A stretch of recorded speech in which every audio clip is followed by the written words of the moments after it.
একজন ব্যক্তির একটা বাস ছিল আর তার দুজন কর্মচারী ছিল, একজন টিকিট কালেক্টর আর একজন ড্রাইভার। ওই রুটে যত বাস চলতো সব থেকে বেশি ইনকাম করে দিত এই বাসটি। আর বাসের মালিক তার টিকিট কন্ডাক্টর আর ড্রাইভারকে খুব ভালোবাসতো, বিশ্বাস করতো, ভরসা করতো। কিন্তু একদিন বাস মালিকের এক বন্ধু এসে তাকে বলল যে, বন্ধু, তোর বাসে উঠেছিলাম, কিন্তু তোর টিকিট কন্ডাক্টর আমাকে টিকিট দেয়নি, পয়সা নিয়েছে, আর সে এই একই কাজ অন্যান্য অনেকের সাথেই করছে।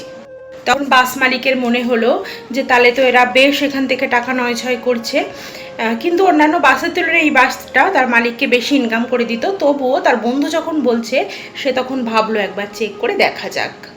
সেই কথা মতন সে তার 4 বিশ্বস্ত বন্ধুকে বলল যে 4টে শিফটিংয়ে তার বাসে উঠতে এবং হিসাব রাখতে কত টাকার টিকিট বিক্রি হচ্ছে।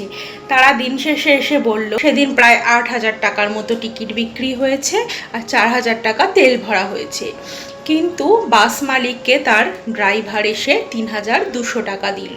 বাস মালিক তখন বুঝতে পারলো এখান থেকে 800 টাকা চুরি করা হয়েছে, আর এইভাবে যদি চুরি চলতে থাকে তাহলে মাসে 24,000 টাকা তারা চুরি করছে।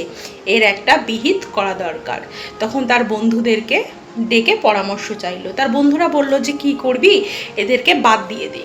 তখন বাস ড্রাইভার ভাবলো যে বাদ দিয়ে নতুন লোক আনবো, সেও যে বিশ্বস্ত হবে তার কি মানে, সেও তো চুরি করবে, আরও বেশি করতে পারে। তখন সে মনে মনে ভাবলো একটা বুদ্ধি করতে হবে।